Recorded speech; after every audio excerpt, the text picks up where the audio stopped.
تو سب سے پہلے تو ہم اس سوال کو حل کرتے ہیں کہ کیا اہل الحدیث کے نام سے کوئی مکتب فکر تھا پہلے پرانے زمانے میں، یا جیسے ہمیں کہا جاتا ہے کہ ہم 19ویں صدی 20ویں صدی میں پیدا ہوئے ہیں اور اس سے پہلے ان کا کوئی وجود نہیں تھا؟ تب اگر آپ تاریخ کی کتابیں دیکھیں، ابن قتیبہ جن کی وفات 276 ہجری میں، انہوں نے کتاب المعارف کے نام سے ایک معلومات عامہ کی کتاب ایک لکھی ہے. اس میں دیکھیے فقہاء اہل الحدیث، فقہاء اہل الرائے دونوں کا ذکر کیا، نام بھی سارے کے دیے، امام ثوری، اسحاق بن راہویہ، امام بن حنبل اور لیث بن سعد، یہ سب جو ہیں فقہاء اہل الحدیث میں، امام مالک وغیرہ، امام احمد بن حنبل، امام شافعی تو مشہور ہیں. اور فقہاء اہل رائے کا جب ذکر کرتے ہیں تو اس میں جو امام ابو حنیفہ رحمۃ اللہ علیہ ہوئے، ان کے شاگرد ہیں، یا اور دوسرے جو کوفہ کے علماء، ان کا ذکر کیا. پھر آپ اور آگے بڑھیے، فرق اور مذاہب سے متعلق جو کتابیں لکھی گئیں، ان میں ایک ابو منصور عبد القاہر بن طاہر البغدادی تھے، جن کی کتاب الفرق بین الفرق کے نام سے مشہور ہے، 429 ہجری میں ان کی وفات. انہوں نے کتاب الفرق بین الفرق، اس میں لکھیے جہاں فقہ کا ذکر ہے تو اس میں فقہ اہل حدیث اور فقہ اہل الرائے کا ذکر. اور اس کے بعد آئیے شہرستانی کی کتاب الملل والنحل ہے، شہرستانی کے وقت 548 ہجری میں. انہوں نے اس میں وضاحت کے ساتھ بتایا ہے کہ فقہ اہل الحدیث جب ہم کہتے ہیں تو اس کا مطلب کیا ہوتا ہے، اور فقہ اہل الرائے کہتے ہیں تو اس کا مطلب کیا ہوتا ہے. کہ اہل الحدیث نے چونکہ حدیث سے اشتغال کیا اور ان کی خدمت کی، جمع کی، جافشانی کے ساتھ، پھر جہاں جہاں سفر کر کے، اور ان سے متعلق اگر تفصیلات دیکھنی ہو تو ابن حبان کی صحیح ابن حبان کے مقدمے میں، یا اور دوسری ساری کتابوں میں، جرح و تعدیل کی کتابوں کے مقدمے میں دیکھیے کہ محدثین نے کس طرح سے جمع اور تدوین کا کام کیا، کہاں کہاں کی خاک چھانی. یہ جو اتنے آسانی کے ساتھ سب چیزیں میسر ہیں ہمیں کتابی شکل میں، یہ کتنے مراحل سے گزرنے کے بعد اب جا کر کے ہم تک اس آسانی کے ساتھ سب موجود ہیں. بہرحال تو انہوں نے اس میں دکھایا ہے کہ چونکہ اہل الحدیث نے حدیث کی خدمت کی، حدیث جمع کی، حدیث کا بہت بڑا ذخیرہ ان کے پاس اکٹھا ہوا، پھر چھان پھٹک کرنے کے بعد انہوں نے اس کو صحیح کو الگ کیا، ضعیف کو الگ کیا.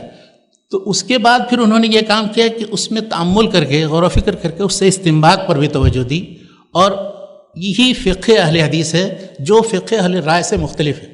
اور فقہ اہل رائے میں یہ ہوتا ہے، انہوں نے بیان کیا کہ اہل الرائے یہ کرتے ہیں، ان کو بھی حدیث سے دشمنی نہیں ہے،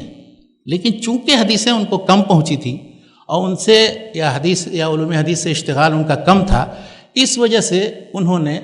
اپنی جو فقہ یا استنباط کا جو طریقہ ہے، یعنی حدیث فہمی کا، فقہ حدیث کا، ان کا مختلف ہے. وہ عام طور پر کرتے یہ ہیں کہ اپنے ائمہ اور علماء کہ جن سے انہوں نے استفادہ کیا ہوتا ہے، ان کے مسائل سے کچھ اصول اور قواعد مستنبط کرتے ہیں، اور ان اصول و قواعد پر مسائل کی تخریج کرتے ہیں. تو ان کا طریقہ استنباط الگ ہے اور اہل الحدیث کا طریقہ استنباط الگ ہے. اس کی پوری تفصیل انہوں نے دی ہے شہرستانی نے، الملل والنحل شہرستانی. اس کے بعد اور آگے آئیے، علامہ ابن خلدون ہے، ان کی وفات ہوئی 808 میں. ان کا مقدمہ تاریخ کا بہت مشہور ہے، مقدمہ ابن خلدون. اس میں جب باب الفقہ آپ پڑھیں گے، اس میں انہوں نے اپنے زمانے تک فقہ کا جو ارتقاء ہوا ہے اس کا جائزہ لیا ہے. تو اس میں انہوں نے 3 صدی ہجری کا جب ذکر کیا ہے، یا بلکہ 2 صدی ہجری کا، تو اس میں کہا کہ فانقسم الفقہ فیہ علی طریقتین، طریقۃ اہل الحدیث، طریقۃ اہل الرائے، پھر دونوں کی خصوصیات ذکر کی. تو اس مختصر سے جائزے سے، اور بعد میں آپ آئیے پھر شاہ ولی اللہ کی حجۃ اللہ البالغہ اگر آپ پڑھیں گے تو اس کی جلد اول میں ایک باب ہے، باب الفرق بین اہل الحدیث و اہل الرائے، اور اس میں انہوں نے اہل الحدیث کے فقہ کی خصوصیات بھی بیان کی ہیں، ان کا طریقہ استنباط بھی بیان کیا ہے، ان کے جو بڑے بڑے اعلام اور مشاہیر ہیں ان کا بھی ذکر کیا ہے، اور پھر فقہ اہل رائے ان کی بھی خصوصیت بیان کی. بلکہ اس میں ایک بہت اہم نقطہ یہ بیان کیا ہے کہ فقہ اہل الحدیث کا مطلب یہ نہیں کہ وہ رائے کو نہیں مانتے ہیں یا قیاس کو نہیں مانتے ہیں. اہل الحدیث ظاہریہ کی طرح قیاس کے منکر نہیں ہیں، لیکن وہ چونکہ ہر مسئلے میں یہ دیکھتے ہیں کہ اس سلسلے میں رسول اللہ صلی اللہ علیہ وسلم سے مرفوع حدیثیں کیا وارد ہیں، اگر نہیں مرفوع حدیث ملتی ہے تو صحابہ کرام سے کیا وارد ہے، صحابہ کرام کے علاوہ پھر تابعین سے کیا وارد ہے، ان سب کو جمع کرنے کے بعد اور پھر تحقیق کرنے کے بعد جو اس میں سے صحیح ہوتی ہیں ان کی روشنی میں پھر اس کے بعد استنباط کرتے ہیں. اور دوسری چیز یہ کہ وہ یہ نہیں کرتے ہیں کہ پہلے سے مسائل فرض کریں، جب تک واقع نہیں ہو جاتا ہے کوئی مسئلہ اس وقت تک اس مسئلے سے متعلق کوئی رائے نہیں دیتے. تو جب کوئی مسئلہ واقع ہوتا ہے اس کے بعد پھر وہ چھان بین کرتے ہیں اور اس کے بعد اس نتیجے تک پہنچنے کی کوشش کرتے ہیں. تیسری چیز انہوں نے یہ بتائی ہے، خود شاہ ولی اللہ نے، انہوں نے یہ کہا ہے کہ وہ اہل الحدیث جب قرآن میں نہیں پاتے ہیں کوئی چیز، حدیث میں نہیں پاتے ہیں، آثار سلف بھی ان کے ہاں نہیں ہے موجود، تو پھر وہ یہ دیکھتے ہیں کہ کس طرح سے کون سی اصل موجود ہے کہ جس پر قیاس کر کے وہ مسئلہ نکالا جا سکے. یعنی قیاس کے منکر نہیں ہے، اس کے مقابلے میں ظاہریہ جو ہیں وہ قیاس کے ممکنہ سرے سے قیاس کو مانتے ہی نہیں ہیں، کہتے ہیں کہ قیاس کے طریقے سے کسی مسئلے کا شرعی طریقے سے حل پیش کرنا یہ بالکل ہی غلط اصول ہے، غلط، جیسا کہ ابن حزم وغیرہ نے کہا۔ اس کے مقابلے میں پھر اہل الرائے کے بارے میں ان کا خود شاہ ولی اللہ کا تبصرہ یہ ہے، وہ یہ کہتے ہیں کہ اہل الرائے کا مطلب یہ نہیں ہے کہ وہ حدیث سے دشمنی رکھتے ہیں، حدیث پڑھتے نہیں ہیں، حدیث کو حجت نہیں مانتے ہیں دین میں، نہیں، ان کا مقصد یہ ہے کہ وہ اپنے طریقۂ استنباط میں اس طریقے پر نہیں قائم ہے جس پر اہل حدیث چلتے ہیں، بلکہ وہ یہ کرتے ہیں کہ اپنے ائمہ کے جو قواعد ہیں، اصول ہیں، ان پر مسائل کی تخریج کرتے ہیں۔ تو اس طرح سے انہوں نے خود وضاحت کی ہے اور بتایا ہے کہ اہل الحدیث و اہل الرائے کے درمیان جو فرق ہے وہ اصول استنباط اور طریقۂ استنباط کا فرق ہے، نہ ہے کہ حدیث دشمنی یا قیاس کی مخالفت کا، یہ دونوں نہیں۔ اہل الحدیث کیا ہے کہ قیاس اس وقت جب وہ نص کے مقابلے میں ہو، حدیث اور یا نص صریح کے خلاف ہو، تب وہ قیاس مردود ہوگا، لیکن اگر حدیث نہیں موجود ہے یا کوئی ایسی حدیث موجود ہے جو ایک قاعدہ کلیہ کے طور پر ہے، اس سے ہم استنباط کر کے کسی دوسرے نئے مسئلے سے متعلق کوئی چیز حکم مستمد کرتی ہے، یہ بھی قیاس کی ایک شکل ہے،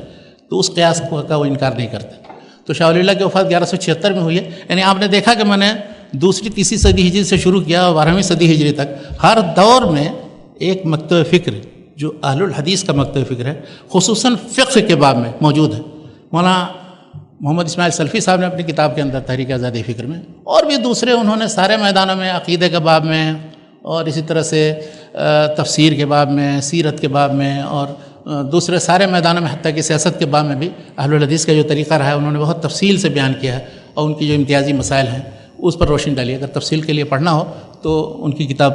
آپ دیکھ سکتے ہیں، ملاحظہ کر سکتے ہیں۔ بہرحال تو اس سے یہ پتہ چل گیا کہ اہل الحدیث کا منہج تھا ہر دور میں، یہ موجودہ دور کی پیداوار نہیں ہے، نہ 19ویں صدی یا 20ویں صدی عیسوی میں نہیں ہے یہ موجود ہوئے ہیں، بلکہ اس طریقے پر غور و فکر کرنے والے اور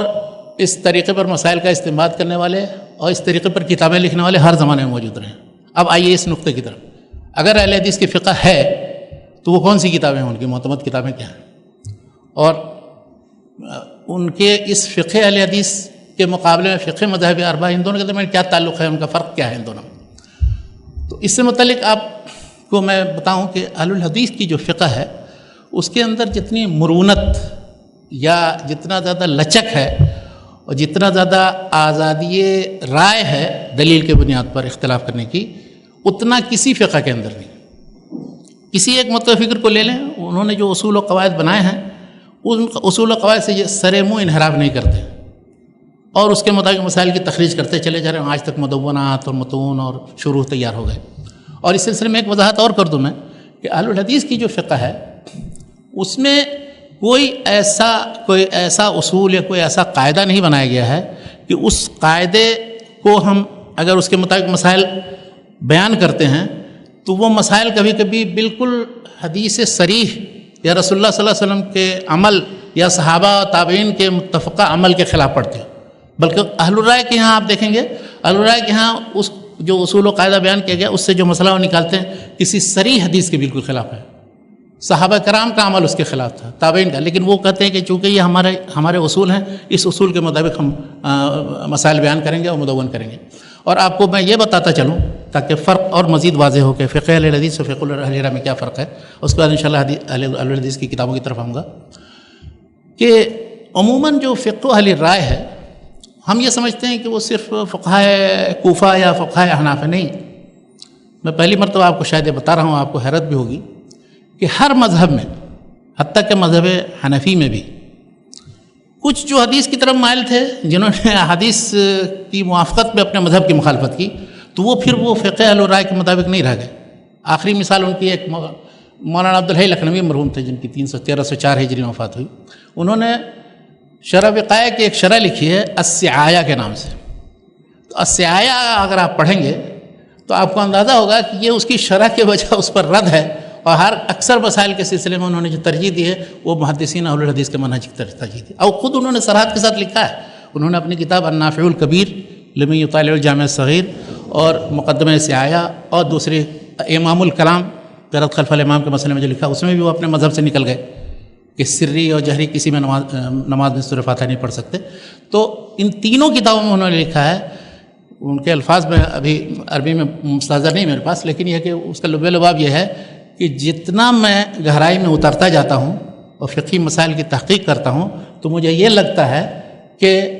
ان سارے اختلافی مسائل میں جن میں اہل الحدیث کا غیر اہل حدیث سے اختلاف ہے، اہل الحدیث کا مسلک راجح اور اکثر چیزوں میں جو ہے مدلل ہے حدیث کے اور آثار سے.